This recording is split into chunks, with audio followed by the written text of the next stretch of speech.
It'll have to be like this. I just went live. I just went live. Hold on a second. Give me 1 minute. 1 minute. Okay. Where's the camera? Give me 1 minute. So as you guys can tell, I made it on time. 9.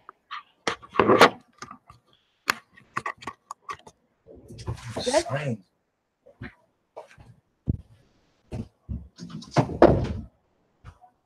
We're live already anyways. So I just came back from my last exam of this week. I had 4 in a row, so I'm very tired and I just got sick today. Just no sleep and a lot of studying, so excuse me if I'm not super hyped or anything like that. I'm just dead tired.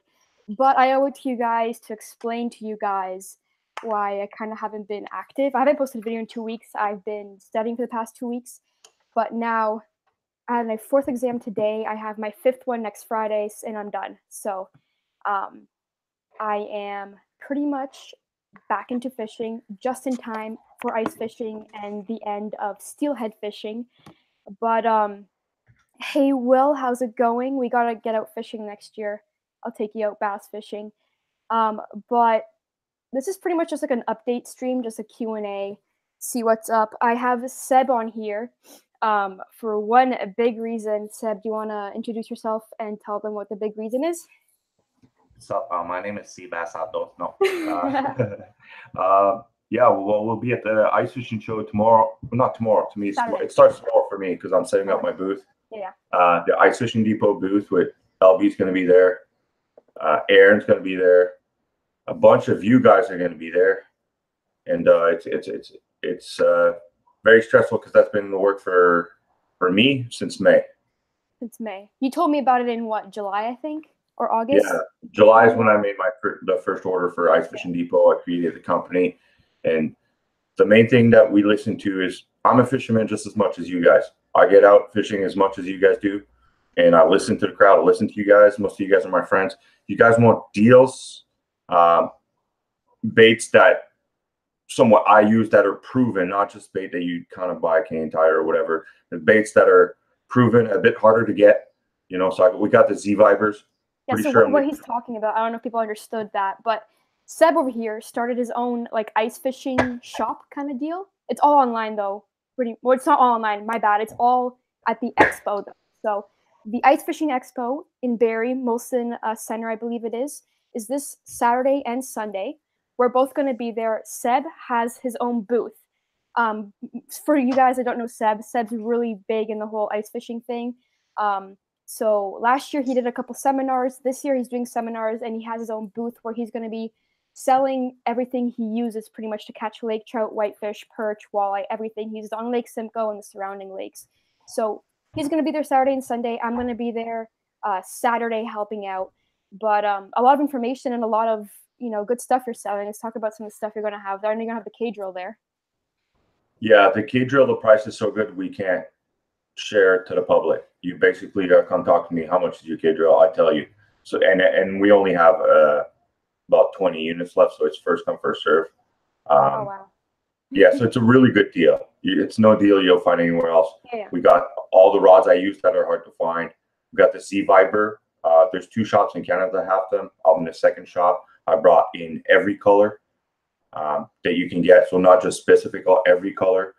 The glow in the dark, the dark. There's like a black. I'm going to picking up some of those for the trout I fish for sure. 100.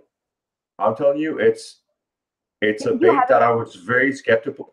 You know me, I'm super skeptical of stuff, and I put time behind it. It's insane, that bait. Do you have any with you to show?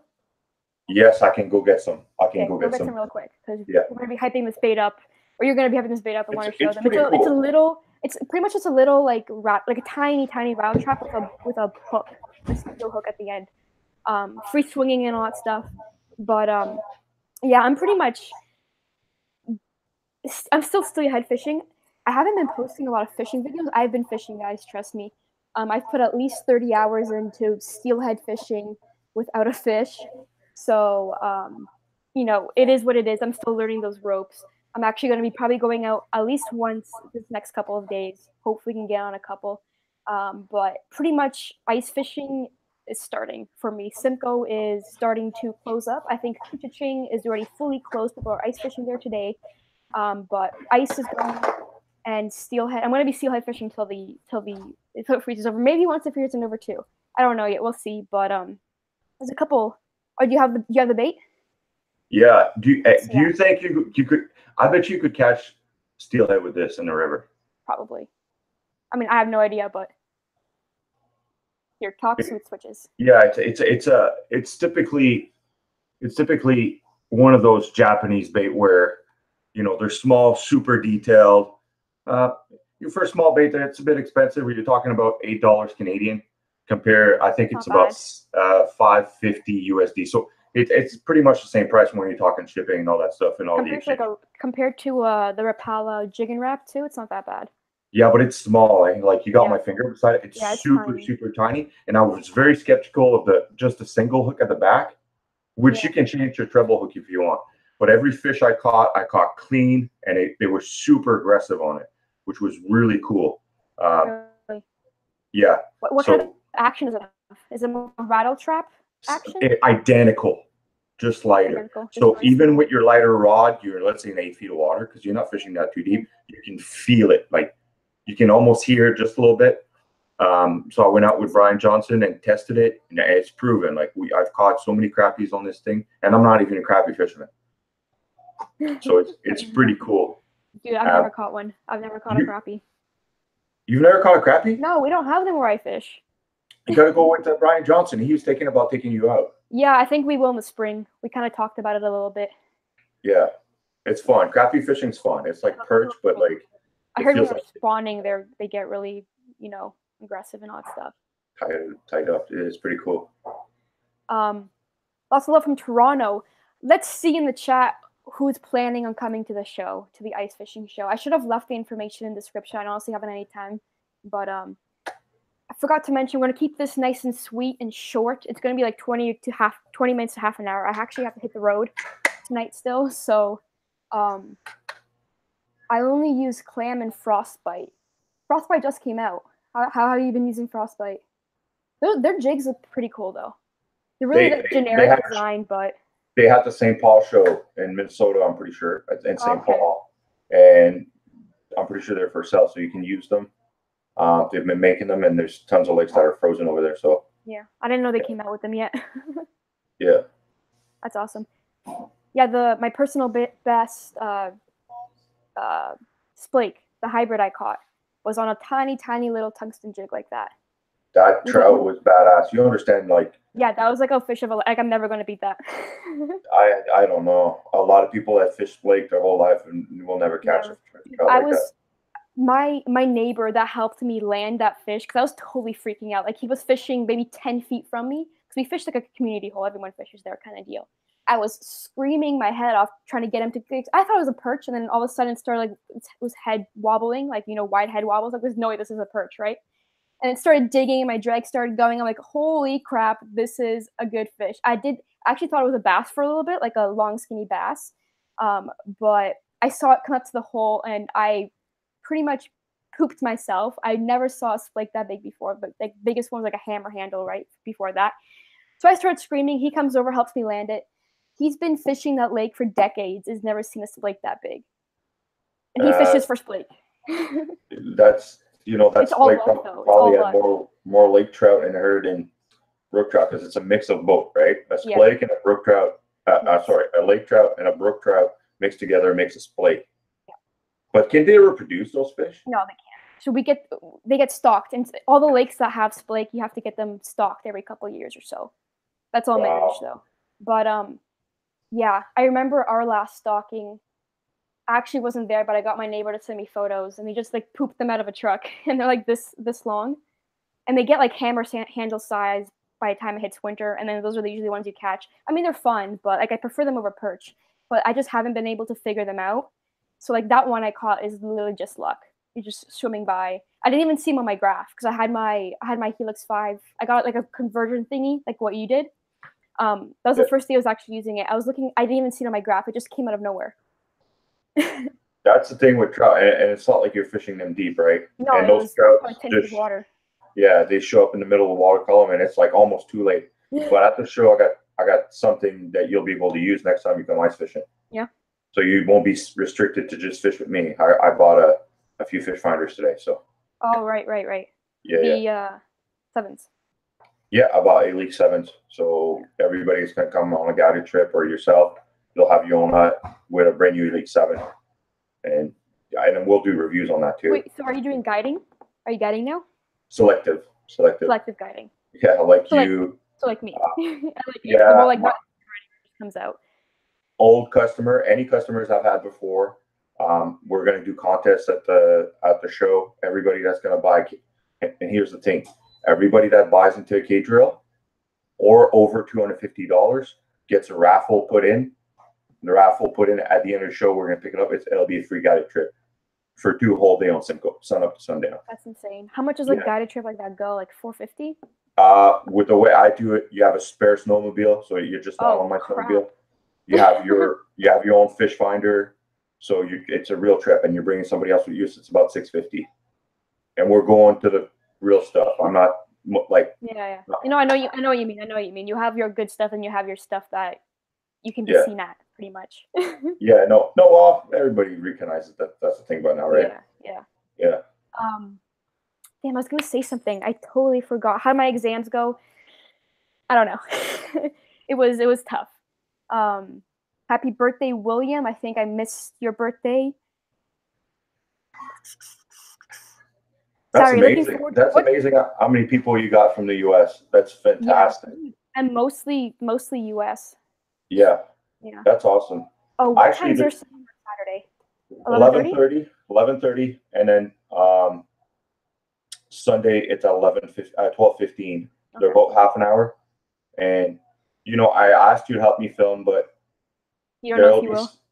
No, we will be filming, but it'll be so much information, it'll be cut off. It'll be all the good information. That's a good idea, so people will actually go and listen, right? Yeah, this one is really in depth as to really what you look for on the map and know if you're in a good area to just leave. But the one last year was pretty intense too, though. No, you know what's really cool is you'll be able to watch the seminar from the booth.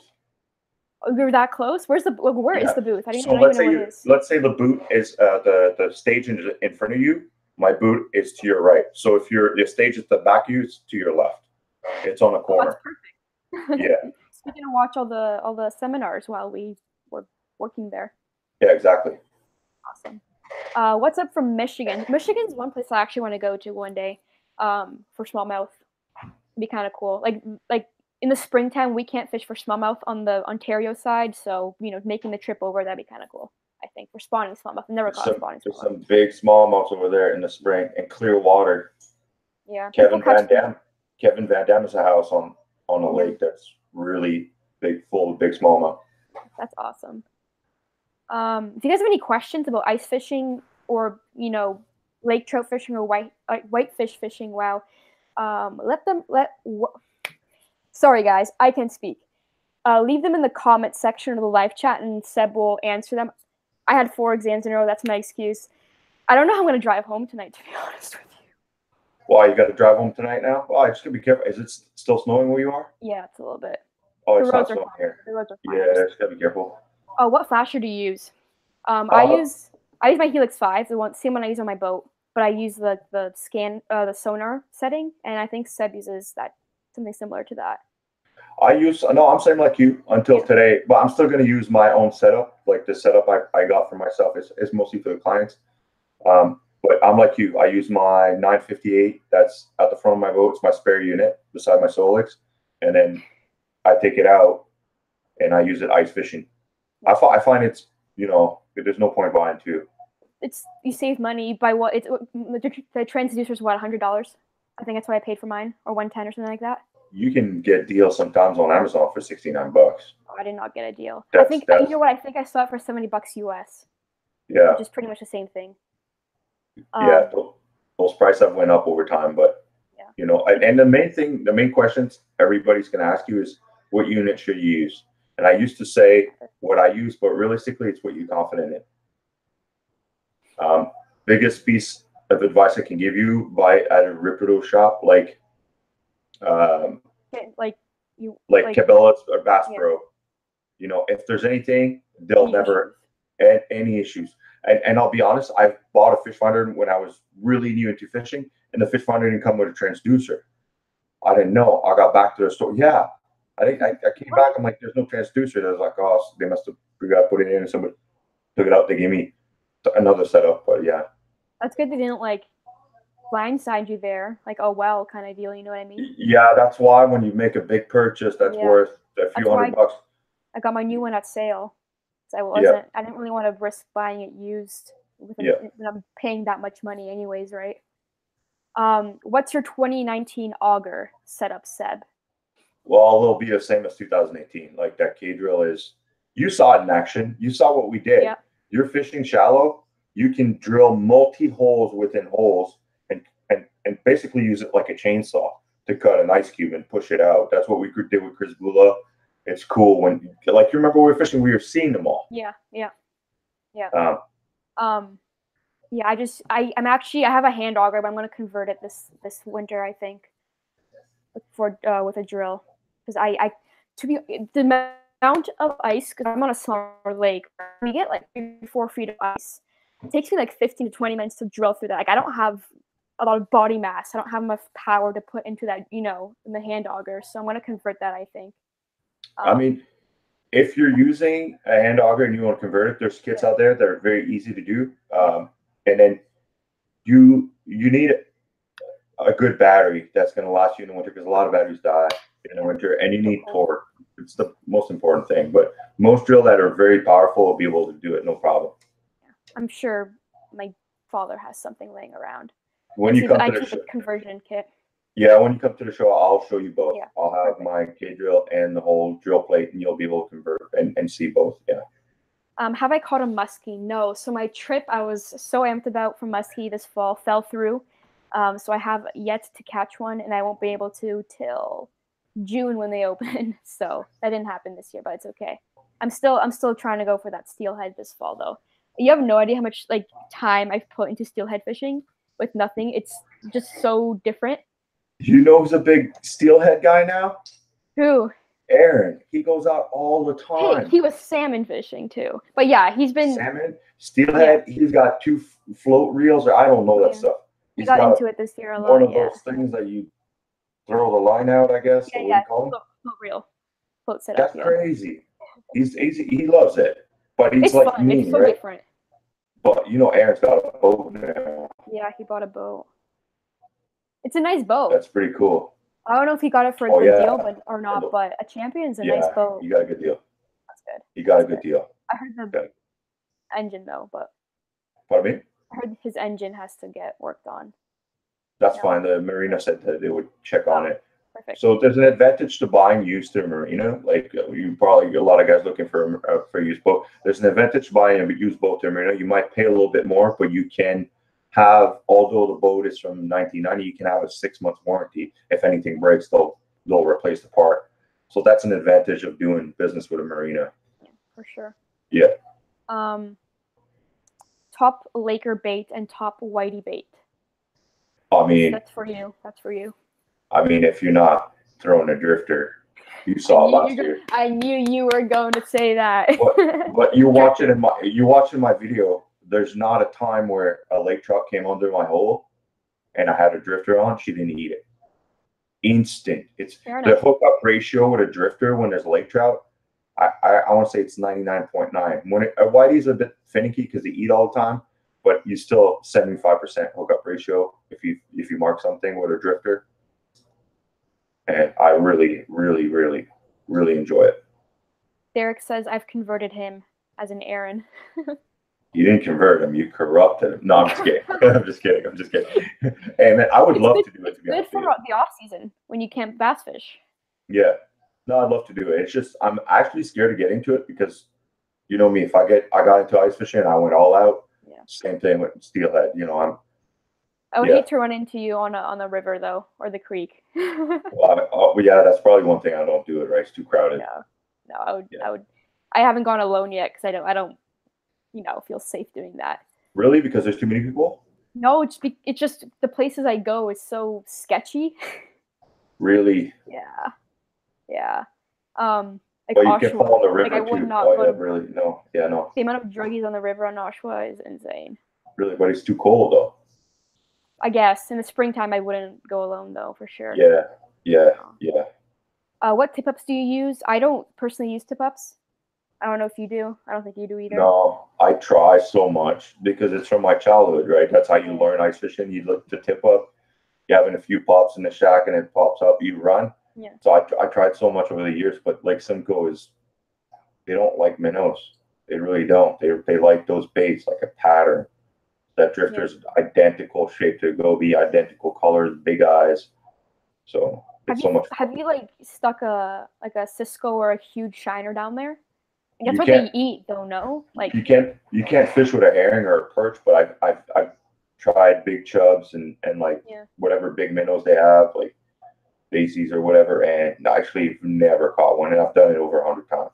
I may actually have to. I have a tip up. I haven't used it yet. I may actually try to do that. The issue is the minnows like I have in my local area are tiny, so like I don't know if there's going to be a point to it. You know what I mean? Like I'd just be hooking perch. Yeah, but I'm not saying it's not working on Simcoe or any other lake, right? It's just I've tried so much. I'm sure on a lake like you could. Yeah, but the issue is I don't want to stick a minnow this big on there. You know what I mean? I just haven't had the opportunity to buy something live that's bigger that I actually like. You know. And the big thing is with an angler like yourself or myself is you don't keep every fish you catch. No. So with a tip up, you a gut hook and it's a small fish. You know what I mean? Like yeah. I mean, it's still fun. It's fun. Davis, Seb's booth, Ice Fishing Depot. The booth will be at on Saturday. We'll have the drifters at the show. Come early. We got about 250 packs, and I would be surprised if I have any left at the end of the day. How much are they going for? Like $7? It's a set price, so nobody can be under $7.99. Oh, but there's going to be a deal where if you buy 4 packs, you can grab any other bait on the wall kind of thing, a certain bait or something. Yeah, like a spoon or and Freedom. You know Freedom. You'd like Freedom a lot. They're coming out when you use spoon.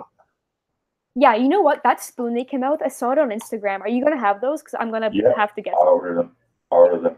Those look awesome. They're small, right? They're like smaller than the ones they already like the smaller than the spoons you already have. I think it's the same, but single hook, kind of like the Z Viber. But with a bead on it already that you can interchange. We're gonna have the Freedom head for the guys that do enjoy, like myself, fishing deep for lake trout with the swim baits. So that's really, the Freedom stuff. Oh, we're gonna the turn back shad. That's a hit. That's a bait they nailed. The turn back shad. I forget which one that is. Is that the one they came? That's the one they came out with last year. I remember. I have a couple of those. The metal body. It's like a jigging wrap, and it's got a swivel so it can turn.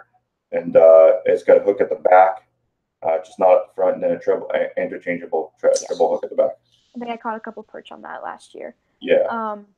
What's your favorite kind of line to use or recommend? We pretty much use the same line from the same factory. I use Seagar just because it's a little bit cheaper. I use Invisex a lot. You use Sniper, right? Sunline.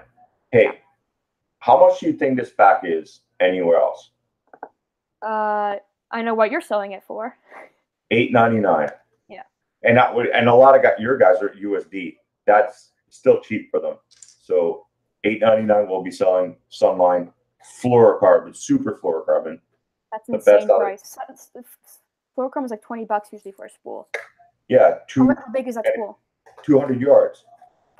Yeah, that's insane. That's really good. So that's the main thing. Like we are talking about. Like I really want to offer for the ice fishermen angler that are passionate like us a deal. They want deals. They don't want to pay, $25 for a spool. Last year there was no deals when you went. Yeah, but the deals were like the baits like you could find Duos Realis, which they'll still be there, and all that stuff. That they're all together. But I think with all the savings the Ice Fishing Depot is giving, if you're going to spend $50 just at the Ice Fishing Depot, it pays for your entry, which is $8 to get in. Yeah. So for you guys who are just joining, we're both going to be at the Ice Fishing Show in Barrie. I'm going to be there Saturday. Seb's going to be there Saturday and Sunday at his booth, the Ice Fishing Depot. selling a bunch of ice fishing baits, line, cage reels, hummingbirds, and all that lovely stuff. And seminars, of course. Seminars are really important. There's only a certain amount of information someone can,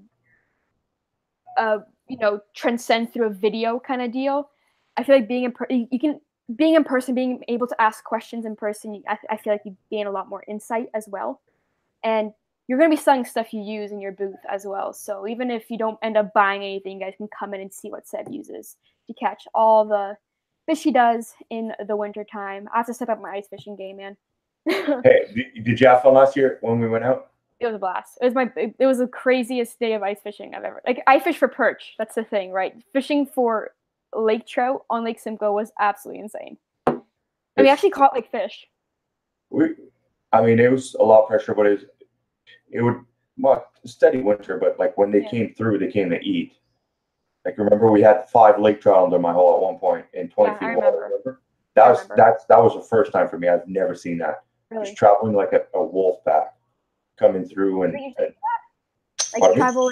The smaller ones will do that. Yeah, the smaller ones will do that before the spawn, a little bit after the spawn, kind of like bass, and then they spread out when in the heat.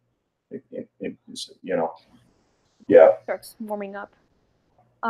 So there's no website, but I just posted the Instagram for Ice Fishing Depot. Seb's going to be giving away a bunch of stuff there as well during the seminars.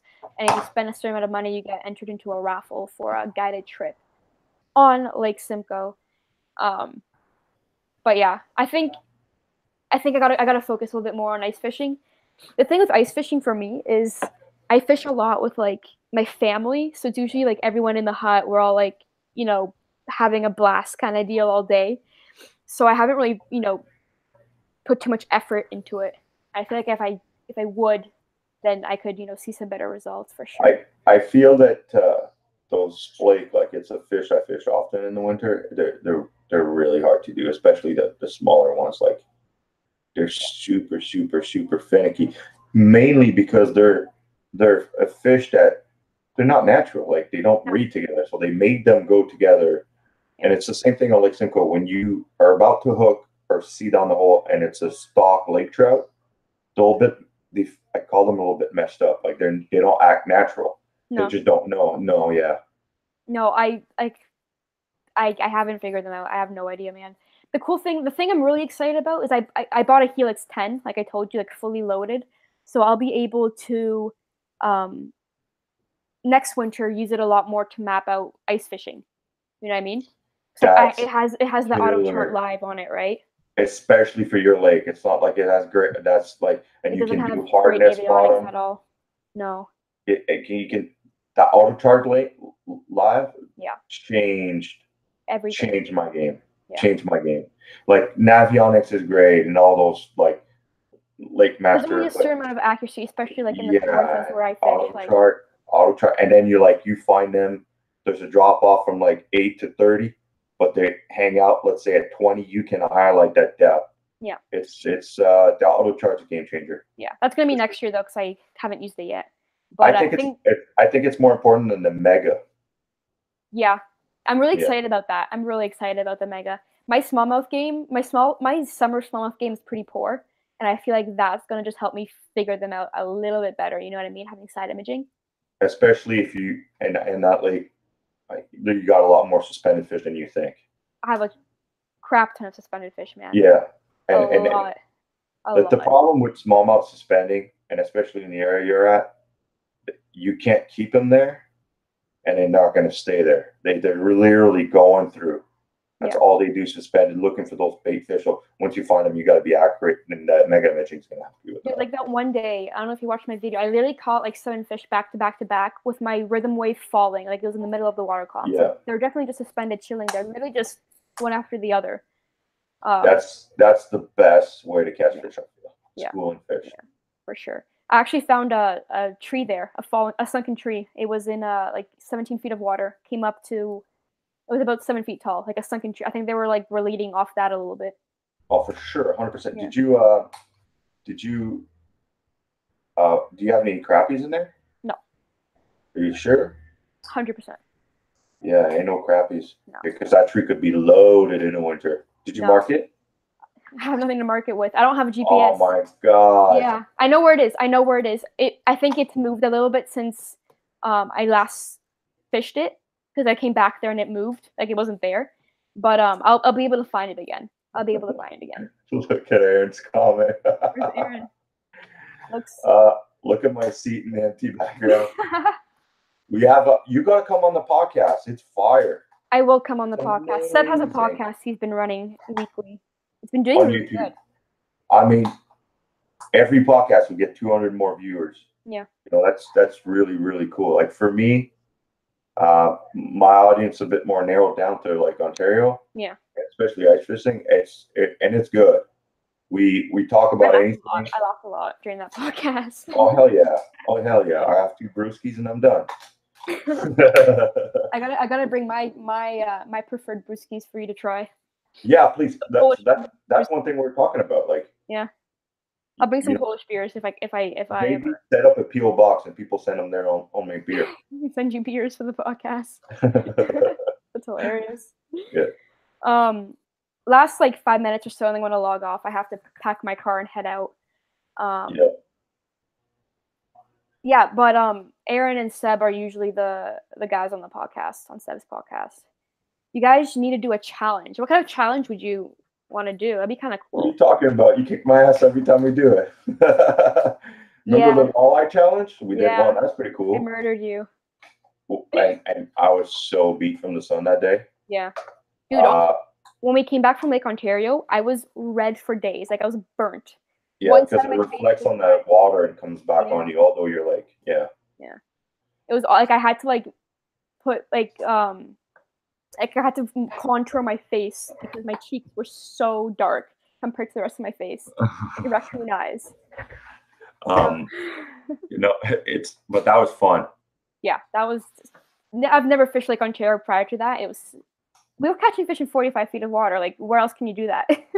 You got to see what Lake Ontario has to offer, and it's fun. You're catching them on top of them as soon as you mark them, so you kind of get to use your fish. You get to know your fish finder, and you kind of use your fish finder like you do in the winter. Meaning, oh, I just caught them right here. I'm gonna turn around and cast through them. And then on Lake Ontario, unlike your lake, they're not really suspended. They're maybe a foot off bottom or 2, but they stay there. Enough that you can catch a bunch. Like you caught a 5, and right after I caught like just one under 5. Yeah. And there's the mother load. But the thing that's different about Lake Ontario compared to my lake has actually the pressure has been going up, but it's nothing like Lake Ontario pressure, I'm gonna call it. Whereas if I find a fish, 8 times out of 10 it's gonna bite. Lake Ontario, so many fish that we marked we couldn't get to bite. You know what I mean? But that was a tough day. Lake Ontario. So imagine a good day. That'd be insane. Right? Yeah, no, it's really good. It's not like Lake Simcoe where you see the fish and I pretty much can tell you he's not gonna bite. Yeah. It's cool how you like know that. What makes you think that a fish won't bite just by seeing it from a graph? Well, that's Lake Simcoe in general. The lake trout are super hard to get. Me and Aaron went for 2 years in a row. We didn't catch one. Same with the whitey. A lot of people. It's a love-hate relationship. There's giants in there, but they're smart, super smart. Like, I mean, you've seen them. You fished with me. Yeah.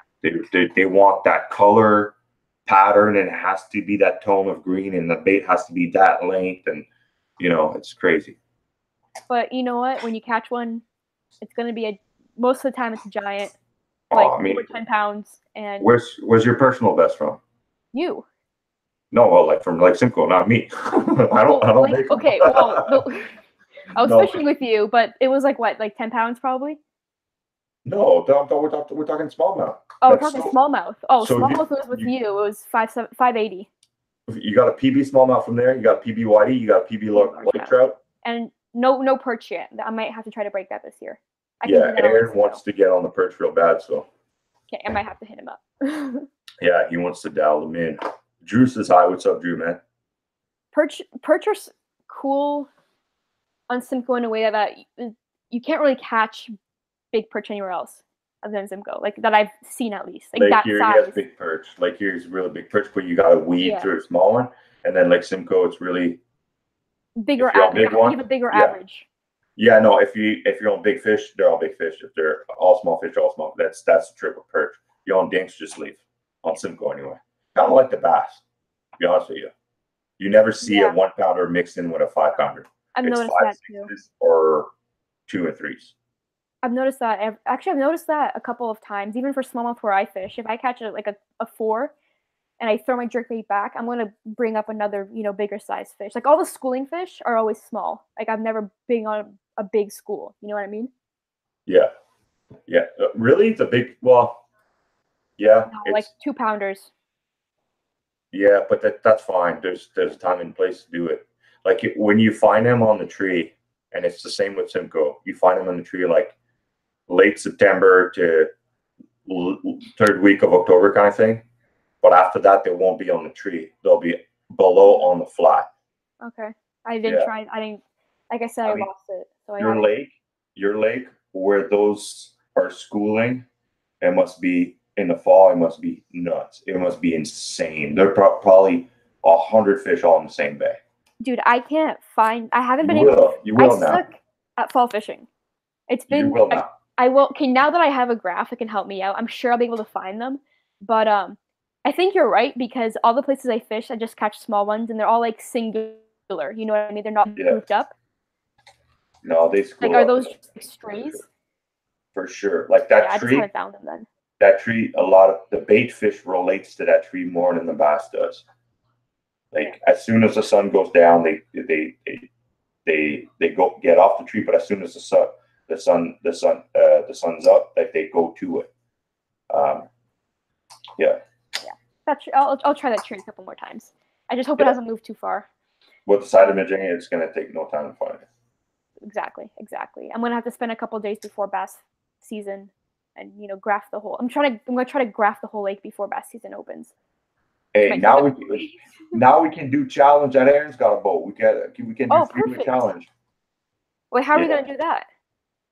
Three-way challenge. Me, you against him. Oh yeah. Okay. Oh, well, I mean, you can be. Or like me and Aaron. Yeah. Well. Yeah, or whatever. Count the boat difference too. Yeah, there you go. Big fish Aaron and LB versus sea bass. That's awesome. Yeah. Bowfins only. We gotta go bowfin fishing again, man. That was so much fun. That's so fun. So much fun. So fun. It takes like all the built-up bass fishing jig hook sets you have throughout the winter, like the build-up, and you can just take it all out on bowfin. You know what I mean? Yeah, it's the sight fishing too, and they're gonna bite. You just don't know if you're gonna land it. Yeah, my buddy was on Kuchaching today. Oh yeah, fishing. Yeah, I saw a hut up there. It's safe but not safe. A lot of open water. It just snowed, so you better spud carefully. 5 inches of ice is enough, but be careful, guys, if you end up pulling out. There's a lot of current in that lake that people don't know. So, and there's warm pockets still. So the bays that are like 10 feet deep, they're frozen to 5 inches. But where it drops down to 30, it's about 4 inches now. But with the snow, I'd be careful. Yeah. We're gonna end this live stream there. So once again, ice fishing show.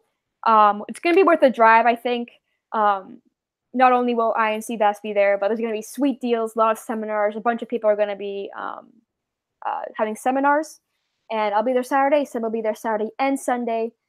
It's going to be fun to finally get back into fishing after 2 weeks of straight, studying. But hopefully you guys enjoy this live stream, and stay tuned for some more videos I'll be filming in the next couple of days. But other than that, I'll see you guys at the ice fishing show, and I'll see you guys in the next video.